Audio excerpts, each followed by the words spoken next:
Subscribe saar halkan si aad u hesho muuqaal walba oo aan halkan soo gelino. Mahadsanid. waan salaam asxaabi magacaygu waa Cumar waxaan jiraa 21 sano waxaan ahay waardiye ka shaqeeya shirkad kamid ah shirkadaha ku yaala magaalada maalin maalmaha kamid ah ayaa waxaa la kulmay gabar la yiraahdo Hodan markii aan la hadlay waxay igu xirtay qof shirkadda ka shaqeeya kadibna shaqada ayaa la aqbalay halkaas ayayna sheekadu ka bilaabanaysaa waxaan bilaabay inaan Hodan si tartiib ah ugu soo dhawaado kadibna waan isbaranay waxaana wada hadalnay waqti badan kadibna waxaan u sheegay inaan jecelahay iyadoo waxay ii sheegtay inay jeceshahay waxaana go'aansaday inaan u soo bandhigdo guur kadibna waxaan helay meeshii uu gurigeeda ku yaal kadibna waan aaday aabaheed ayaana albaabka iga furay wuxuuna ii ogolaaday inaan guriga galo kadibna waxaan u sheegay in aan aad u jecelahay gabadhiisa Hodan isla markaasna aan doonayay inaan guursado Hodan aabaheed ayaa igu qoslay wuxuuna yiri wiilkaygu ma shaqaysaa guriga ma leedahay adeer haa waan shaqeeyaa waxaan ahay waardiye ka shaqeeya shirkadda ay ka shaqeyso Hodan midda kale adeer melihi anigu wax guri ah balse Hodan waxay ku noolaanaysaa markaan iskuulsano guriga hooyaday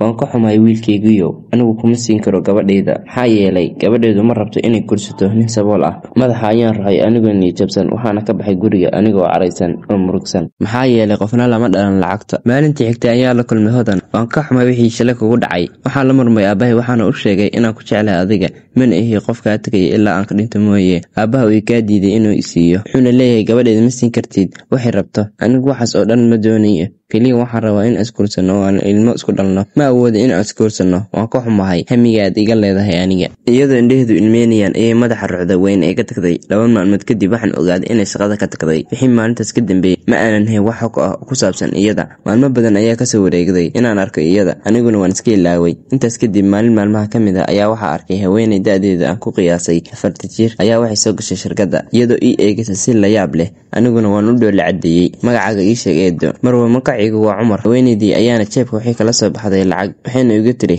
qaado eedo ma rabo lacag waan maasan tahay haweeneydii ayaana dhool cadeynteedii sii weynaatay wayna iga tagtay laakiin habdhaqankeeda ayaa igu noqday mid la yaab leh maalin walba waxay imaan jirtay shirkadda waxayna ii eegi jirtay si naxariis leh balse anigu waan iska dhantiray maalin maalmaha kamid ah ayay igu tiri waxaan rabaa inaan kula hadlo maxaad igala hadlaysaa halkan kuma wada hadli karno markaa shaqada dhamayso waxa timaada maqaayada u dhow shirkadda markii aan shaqada dhameeyay ayaan aaday dhankii maqaayada waxaan arkay haweeneydii oo fadhida maqaayada waxayna igu tiri waxa timaaday waqtigii saxda ahaa wiil fiican baa tahay tan iyo markii aan ku arkay waan ku jeclaaday 2 sano ka hor ayuu ninkayga dhintay hadda waxaan ahay keligay waxaan leeyahay hanti badan laakiin hantidaas waxba ma aha muhiimadu waa inaan adiga ku helo hanti waa la heli karaa adiga ii waran marwa waxba ma lihi waxaan ahay waardiye waan ogahay laakiin labadeena ayaa wada noolaan doona haweeneydii iyo aniga waxaana dhex maray wada sheekaysi badan waan iskuulsanay waxaana ku noolaan guri karo ah 1 sano kadib wax walba way hagaageen maalin maalmaha kamid ah anigoo shaqada ka soo baxay ayaa waxa arkay Hodan oo ku ooyeysta agagaarka shirkadda maxaa kugu dhacay oo aad la ooynaysaa waxaan ka tagay reerkaygii si aan adiga kuula noolaado maadaama aan ku jecelahay tani waa qalad way inaad ku noqoto reerkaaga ma rabo inaan ku laabto reerkayga waxay igu yiraahdeen haddii aad tagto anagu soo laaban haye waan isguursanaynaa balse waxaad la noolaan doontaa hooyaday maadaama aan anigu lahayn guri waan isguursanay aad ayaan u jeclaa anigu Hodan anigii Hodan waxaan soo aadnay guriga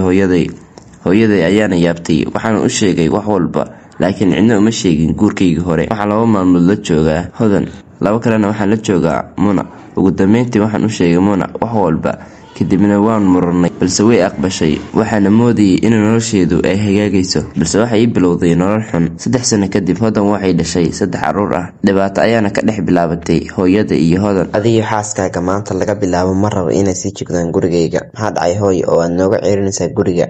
adigu si fiican baad u ogtahay inaan qaylada xaaskaaga iyo qaylada caruurtaada aan u hayn tabar oo ay dhibayso haddii aad diiday inaad guri ka guurto dhib ma laha aniga ayaa kaaga tagaya wiilkaygiyo maya hooyo aniga ayaa kaaga tagaya fadlan iga galo 2 maalin oo keliya inaan sii deganaado ilaa aan guri karo ah ka helayo maya kuma sugi karo 2 maalin waxaan ku siinayaa 1 maalin maxaa yeelay ma awoodo in aan dulqaato qaylada ciyaalkaaga iyo xaaskaaga kadibna waxaan galay qolkayga waxaana arkay Hodan oo fadhisa qolka